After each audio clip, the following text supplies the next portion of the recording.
Stan. Bonjour Faris. Bonjour. Est-ce que tout simplement tu peux juste nous raconter le moment où tu as marqué, le bruit, voilà, comment tu as vécu cet instant où le stade a explosé grâce à ton but? Ouais, c'était un moment spécial. C'était vraiment fou de voir tout le stade s'élever, la délivrance et tout. Et c'est sans toutefois oublier ce que tout le monde a fait, ce que moi et mes coéquipiers, on a tout donné durant tout le match. Et voilà, lorsqu'une équipe est soudée comme ça, lorsqu'elle joue le tout pour le tout, et ça ne peut que donner des résultats comme ça. Nico. Oui. Ouais, Fares, quel regard tout simplement tu portes sur tes débuts à l'OM, au-delà voilà, de ce but, et est-ce que ce but justement peut être un déclic pour toi? Bon, après, ce que ça porte à l'OM. Est-ce que vous pouvez répéter la question, s'il vous plaît? Quel regard personnel tu portes sur tes propres prestations depuis ton arrivée à Marseille? Et est-ce que ce but peut être quelque part un déclic pour toi? Bon, c'est vrai que à mon arrivée, j'ai été critiqué jusqu'à présent, je le suis. Et voilà, moi, ce que je sais, c'est ce que je sais faire. Et je donne tout à l'entraînement, je travaille toujours. Je suis à la disposition du coach lorsqu'il a besoin de moi. Et le reste, on s'en tient pas trop. Flo. Ouais. Faris, tu disais faut peut-être un peu oublier aussi ce qui s'est passé, c'est-à-dire que il y a eu beaucoup d'émotions, nerveusement ça a dû être intense. Est-ce que vous êtes prêt à repartir sur le championnat ou vous êtes encore avec des étoiles plein la tête là et plein les yeux par rapport à ce qui s'est passé jeudi? Est-ce que ça va être dur de repartir sur le championnat? Bien sûr, on joue deux compétitions par une. On va tout donner pour le championnat. On est une équipe, si on joue comme on a joué jeudi en championnat, et sur tous les matchs qui restent, je pense qu'il est possible de prendre des résultats. Pouvez-vous me parler de votre alliance avec Aubameyang? On sent que ça fonctionne bien. Ouais, j'ai une très bonne relation avec Oba, surtout de grand frère, petit frère. Et je regarde tout ce qu'il fait aux entraînements. J'essaie de le suivre après les entraînements dans le travail individuel. J'apprends beaucoup de lui. Et c'est vraiment quelqu'un de bien. Et s'il y a une connexion, c'est pas seulement avec Oba. J'essaie d'avoir la connexion avec tous mes coéquipiers. On essaie de trouver la bonne connexion avec tout le monde. Et voilà, c'est pas seulement avec Oba qu'on essaye d'avoir des liens. Chad. Bonjour. Pendant le match contre le Benfica, tu as très rapidement joué à droite. Est-ce que ça t'a plu? Et est-ce que tu penses pouvoir aider l'OM à ce poste-là si besoin? Pour moi, en tant que compétiteur, peu importe le poste, je suis prêt à tout donner. Je suis prêt à... Peu importe où je vais jouer, peu importe le match. La chose au final, c'est d'aider l'équipe et de tout donner ce qu'on a. Même si on n'a pas évolué dans ces postes-là auparavant, c'est de rentrer et de faire le boulot. Tu t'es senti à l'aise? Ouais, je me suis senti à l'aise. Oui. Salut Faris, ici. Tu disais tout à l'heure, vous jouez deux compétitions différentes, que si vous jouiez le championnat comme vous avez joué la Coupe d'Europe, ça se passerait bien. Néanmoins, on a vu, malgré les prolongations, que ça a été difficile la fin de match contre le Benfica. Pendant tout le match, il y a eu un énorme pressing exercé par l'OM, vous avez joué assez haut. Est-ce que ça va être possible, avec tous les absents qu'il y a, de jouer comme vous l'avez fait contre Benfica? Ouais, bien sûr. Après... avec toutes les blessures qu'il y a, on essaie, le coach essaie de faire du mieux qu'il peut. Après, il y a des joueurs qui ne sont pas qualifiés pour l'Europe et qui sont qualifiés pour le championnat. Donc, on essaie d'aménager tout le monde. Et voilà, on s'entraîne tous les jours pour ces matchs-là. Et il reste 6 matchs du championnat. On va tout donner et essayer d'avoir des résultats. Flo. Mais Faris, honnêtement, est-ce que la priorité ne devient pas la Coupe d'Europe véritablement ? Parce que là, vous êtes à 2 matchs d'une finale, à 3 matchs d'un titre, qui en plus est qualificatif pour la Ligue des Champions. Enfin, ce serait extraordinaire. Est-ce que finalement, vous ne pensez pas qu'à ça ? En tant que OM aujourd'hui, on pense aux 2 compétitions. Après, on a un match demain qu'on doit aborder sur des ondes positives. On doit tout donner et essayer de prendre des points. Xavier. Ouais, bonjour Faris, une question un peu plus technique, tactique. Je voulais savoir concrètement ce que vous demandez Jean-Louis Gasset sur le front de l'attaque. Est-ce que ça va être de peser sur les défenses adverses? Est-ce que ça va être de libérer des espaces pour vos partenaires tels que Pierre-Emerick Aubameyang? Voilà, concrètement, qu'est-ce qu'il vous demande? Merci. Les demandes, c'est en fonction des matchs. Parce qu'il peut y avoir des matchs où il faut garder le ballon et aider mes coéquipiers à monter. Il peut y avoir des matchs où il faut être offensif. Et c'est en fonction des matchs, en fait, que quand je rentre ou quand je commence, on se parle et on essaie de voir ce qu'il faut faire. Mais sinon, les demandes du coach, c'est en fonction des matchs. Moi, je suis là pour tout donner, peu importe. Tristan. Bonjour Faris, quand vous voyez vos coéquipiers nombreux à l'infirmerie ou diminués par des pépins, est-ce que le groupe parfois il n'a pas un peu peur de se péter au plus mauvais moment alors qu'il y a quand même une demi-finale de Coupe d'Europe qui arrive? Est-ce que inconsciemment vous avez peur de vous blesser par exemple là, sur les prochains matchs de championnat et peur de louper la demi-finale de Coupe d'Europe? Vous savez, nous sommes des compétiteurs. Quand on rentre dans un terrain de foot, c'est pour tout donner. On joue pas avec réserve, on joue pas en se disant demain, parce que peut-être ça n'arrivera pas. Donc on essaie de tout donner au match d'aujourd'hui. Et demain, on a un match à Toulouse et on va essayer de tout donner. Allez, on finit avec toi, Stéphanie. Bonjour Faris, je voulais savoir quels avaient été les mots du coach pour toi après ton but et savoir un peu quelle était ta relation avec le coach Gasset, s'il était entré dans ta tête à toi aussi. Je pense qu'à son arrivée, il est rentré dans la tête de tout le monde.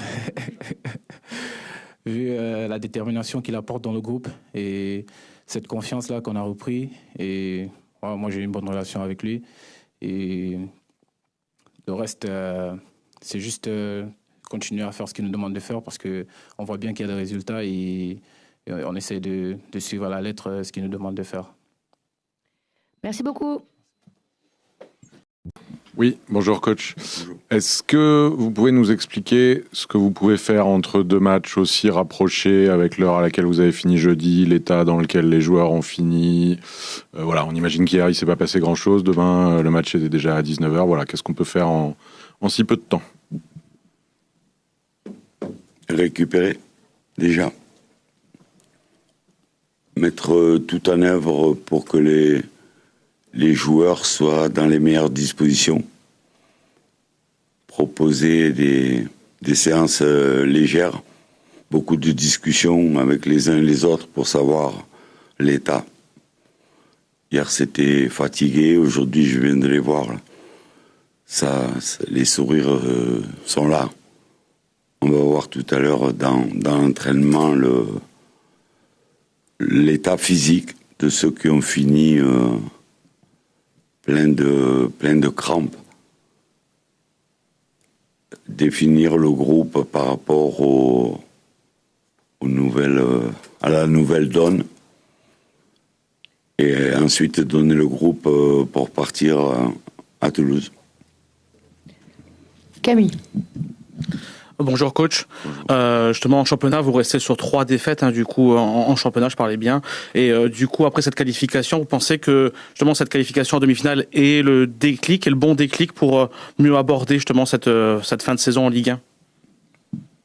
Mais j'espère que tout le monde a compris que quand on est dans cet état-là, quand on a cet état d'esprit de vainqueur. Quand on donne tout dans le football, on est récompensé. Demain, on va récupérer des gens qui n'étaient pas qualifiés en Coupe d'Europe et mon travail est de sensibiliser tout le monde. Si on peut le faire avec une équipe un peu amoindrie, il faut que tous les gens qui composent ce groupe soient dans le même état d'esprit parce que le championnat est aussi important. On a une semaine à 3 matchs, il y a des points à prendre, on a un classement que l'on peut améliorer. Donc c'est surtout un travail psychologique pour concerner tout le monde. Stéphanie. Bonjour coach. On vous a quitté jeudi, vous disiez que vous n'aviez pas encore réalisé la victoire. Est-ce que là vous l'avez réalisée et qu'est-ce que ça vous apporte à vous personnellement? Non, c'était hier en me réveillant d'une courte nuit que j'ai réalisé en lisant les journaux qu'on était dans le dernier carré de la Coupe d'Europe. On avait éliminé Shakhtar, Villarreal et Benfica. Et aujourd'hui, je suis dans le match de Toulouse parce que je connais l'importance du championnat.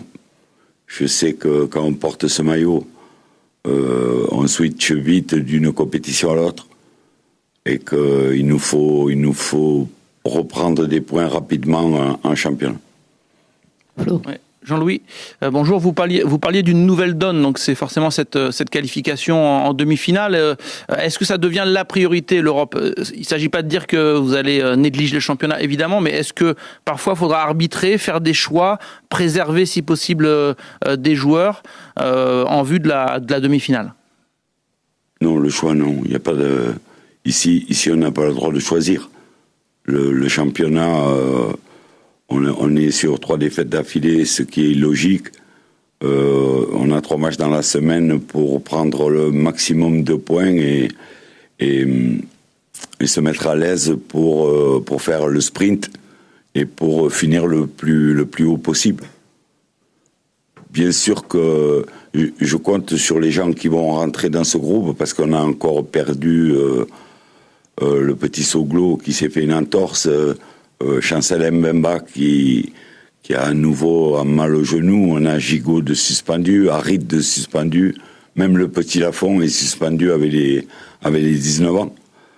Donc ça va encore bouillonner, il va y avoir des rentrants et je compte sur eux pour maintenir l'état d'esprit. Et justement, coach, je voulais vous demander des nouvelles de ceux qui pourraient revenir bientôt. Est-ce que Klaus et Sarr sont proches d'un retour? On dira qu'ils sont convalescents. Ils vont arriver dans le groupe dans la semaine pour soit Nice, soit Lens être prêts. Nico. Est-ce que selon vous, du coup, il y a un risque à avoir du mal à boucler le championnat pour fatigue physique, peut-être, mais aussi pour, on va dire, une décompression psychologique? Est-ce que pour vous, ça paraît comme une difficulté? Et quel objectif final désormais, quelle place finale vous demandez à vos joueurs de viser en championnat? Il n'y a pas de place. J'ai dit quand je suis arrivé, la mission était de passer le plus de tours possible en Coupe d'Europe et de prendre le maximum de points. Quand vous faites une saison en dents de scie, c'est à la fin qu'on fait le bilan. Il n'y a pas d'objectif précis. L'objectif précis aujourd'hui, c'est d'aller ramener les points de Toulouse. Et sur le risque, par rapport à la fatigue, la décompression éventuelle? Elle est là. Elle est là. On va voir tout à l'heure Jordan Berretou qui a été pour moi le symbole parce qu'il s'est tétanisé complètement dans les 10 dernières minutes. Comment il a récupéré? Est-ce que la victoire fait récupérer plus rapidement? Je n'en sais rien. Je vais voir. On a encore un jour et demi pour voir l'état. Chou. Bonjour coach. Ici. Après la folle soirée la folle ambiance de jeudi soir, la qualification, est-ce que vous êtes encore sur votre petit nuage? Est-ce qu'il y a encore de l'euphorie? Non, l'euphorie, c'est le lendemain et le fait d'avoir bien fait son travail. D'accord? J'ai vu une équipe d'hommes, j'ai vu des guerriers. On n'a pas tout fait bien, c'est sûr. Mais à aucun moment on a lâché. On a pris des risques. On a pris beaucoup de risques à rentrer les attaquants les uns après les autres, les jeunes, parce qu'il y avait des joueurs qui étaient allés au bout et qui ne pouvaient plus continuer. Mais on a été récompensé de notre état d'esprit. Bonjour coach, juste ici. 2 petites questions. Les circonstances actuelles font que beaucoup d'absents dans le groupe, mais aussi des jeunes qui font leur entrée, dont certains ont joué contre Benfica et ont été plutôt bons. Qu'est-ce qu'ils apportent dans le groupe, ces jeunes? Comme tout jeune, de la fraîcheur, mais il faut aussi qu'ils amènent la qualité. Pour ça, il faut qu'ils soient très bien acceptés. Et comme on a un groupe qui vit bien, les jeunes sont très bien acceptés et comme ça, ils peuvent être à 100%. Mais l'accueil du public pour ces jeunes joueurs a été phénoménal. Parce que quand le jeune touche son premier ballon et réussit sa première passe et qu'il sent que les gens ont confiance, on marque des points. Tout le public sent que débuter à 17 ans en quart de finale contre Benfica, c'est quand même un bon début. Mais les gens ont tout fait pour les mettre en confiance. Deuxième question rapidement. Vous avez vu l'atmosphère qu'il y avait jeudi, c'est quelque chose de propre à Marseille. Surtout quand il y a la Coupe d'Europe, est-ce que le groupe se rend d'autant plus compte de l'importance d'avoir une Coupe d'Europe à Marseille? Et pour finir le championnat, est-ce que ça va être une source de motivation supplémentaire? Je dis aux joueurs que c'est un privilège de jouer dans cette atmosphère-là. Bon, il y en a qui ont une belle carrière, qui ont connu des clubs UP, qui ont connu des ambiances de Coupe d'Europe, mais ils sont unanimes pour dire que là, il y a quelque chose de plus. Il y a quelque chose de magique qui vous oblige à vous surpasser. Et les anciens font passer le message. Chad. Bonjour coach. 2 petites questions. La première, est-ce que vous pouvez nous expliquer votre choix tactique de faire sortir Unai à l'heure de jeu pour le remplacer par Moumbagna? Il nous fallait marquer un but. Il fallait rentrer... D'abord, j'allais dire un défenseur, parce que le petit Soglo avait une entorse, donc on a rentré Luis Enrique pour jouer latéral. Et ensuite, il restait 30 minutes, il nous fallait marquer obligatoirement un but. Il fallait enlever un milieu du terrain et mettre un attaquant de plus. Et un quart d'heure après, rentrer encore un attaquant de plus pour marquer. On a fini... Moumbagna, Aubameyang, Correa, et c'est là que ça s'est déclenché, mais il fallait pas trop tarder. Merci. Et deuxième question, comment se profile pour vous le match contre Toulouse? Quelles vont être vos consignes cet après-midi? À quoi il faut faire attention? Jeudi, ils étaient dans leur canapé. Ils ont dû être contents quand on a joué les prolongations. Nous, c'est d'abord la récupération, voir les joueurs qui sont à même de répéter les efforts sur ceux qui ont démarré le match et savoir dans les gens que l'on récupère, les gens qui vont nous apporter quelque chose pour essayer de gagner à Toulouse. Jean-Louis, il y a eu quelques réactions de dirigeants, entraîneurs en Ligue 1 par rapport au décalage des matchs Nice-PSG et Reims-Marseille pour protéger les équipes qualifiées en demi-finale de Coupe d'Europe. Est-ce que ça vous agace que cette décision ne fasse pas l'unanimité? J'y peux pas grand-chose. Donc je lis comme vous. Nous... Quand on a plus de récupération, on est content.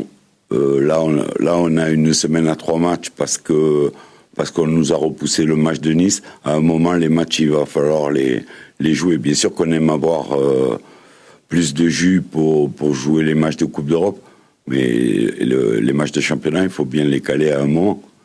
Moi, personnellement, ça me dérange pas. Camille. Coach, on a dit que vous avez fait rentrer du coup Rayman Daou et Gaël Lafont dans ce match face à Benfica. Qu'est-ce que vous en pensez de cette génération qu'on estime dorée, qui, notamment pour les U19, qui vont participer à la demi-finale de la Coupe Gambardella? Et est-ce que ça vous a quelque part donné une prise de conscience sur le fait de les faire peut-être plus jouer, davantage jouer, notamment en championnat? Elle est dorée. Elle est dorée parce que champion de France 17 ans, c'est pas donné à tout le monde. Être premier dans ce championnat à 19 ans, c'est pas donné à tout le monde. Aller en demi-finale de la Gambardella, c'est pas donné à tout le monde. Là, c'était des joueurs, on dira, qualifiés. D'accord? Il y en a d'autres. Il y en a d'autres, mais qui sont pas sur la liste, que je peux prendre en championnat, mais que je peux pas prendre en Coupe d'Europe. Mais on les suit de très près. Parce qu'il y a vraiment de la qualité et on n'a pas été déçus de la rentrée des petits, même si tout le monde a fait ce qu'il fallait pour les mettre en confiance. Xavier. Ouais. Bonjour coach. Alors je vous le dis tout de suite, c'est une question un peu plus décalée. Elle concerne votre vision du football. Je voulais savoir, ça fait plus de 40 ans que vous êtes dans le football. Justement, comment vous voyez son évolution? Est-ce que vous le trouvez plus physique, plus rapide, plus tactique, plus intense qu'auparavant, ou pas forcément? Et comment vous, en tant qu'entraîneur, vous vous êtes adapté à cette évolution? Merci à vous. C'est vrai que la dimension physique prend le dessus. Quand on regarde les matchs de haut niveau, on voit une intensité peu commune. Je regardais le match du Real de Madrid contre City. Quand je vois les efforts des joueurs confirmés sont capables de faire, bien sûr que le football a évolué. La technique reste toujours la maîtresse, mais la donnée physique aujourd'hui est très importante. Merci. Ah, vas-y Stan, je t'en prie. Non, je t'en prie. Oui, désolé, je voulais juste vous poser une question sur Pau Lopez et Leonardo Balerdi, qui sont deux joueurs qui sont à Marseille depuis longtemps, qui ont été contestés, critiqués, voire très critiqués pour Balerdi, qui aujourd'hui sont des cadres et même, semble-t-il, des leaders. Qu'est-ce que vous pouvez nous en dire? Quel est leur statut pour vous, leur rôle dans votre groupe? Je sais pas ce qui s'est passé avant, mais moi, ça fait 2 mois que je suis là, et même si Balerdi est plus jeune, je trouve que c'est un très gros défenseur. Je le trouve, on m'avait dit ces petites absences ou ces petits coups de sang. Je pense qu'il est en train de progresser, il est en train d'atteindre un niveau, et il l'a prouvé contre Benfica. Il était pratiquement impassable. Il m'a donné cette impression. Mais ça m'étonne pas. Ça m'étonne pas parce que je discute beaucoup avec lui. C'est un garçon charmant, un professionnel, hors pair.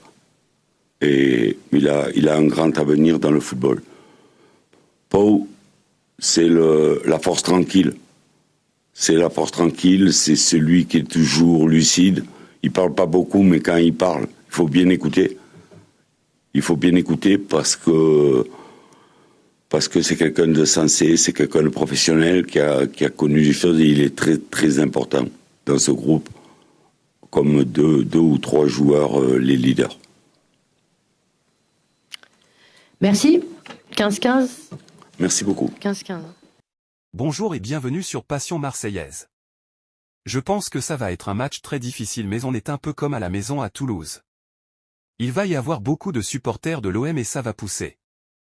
Les absences vont faire du mal aussi, mais il faut garder espoir et prendre les 3 points. Nous ne pouvons pas nous permettre de ne pas gagner si on veut être européen la saison prochaine. Sinon Moumbagna a l'air très motivé et j'espère qu'il va jouer. Aubameyang doit aussi se reposer. Ça sera un match difficile, mais il faut l'emporter. Allez l'OM et à bientôt sur Passion Marseillaise.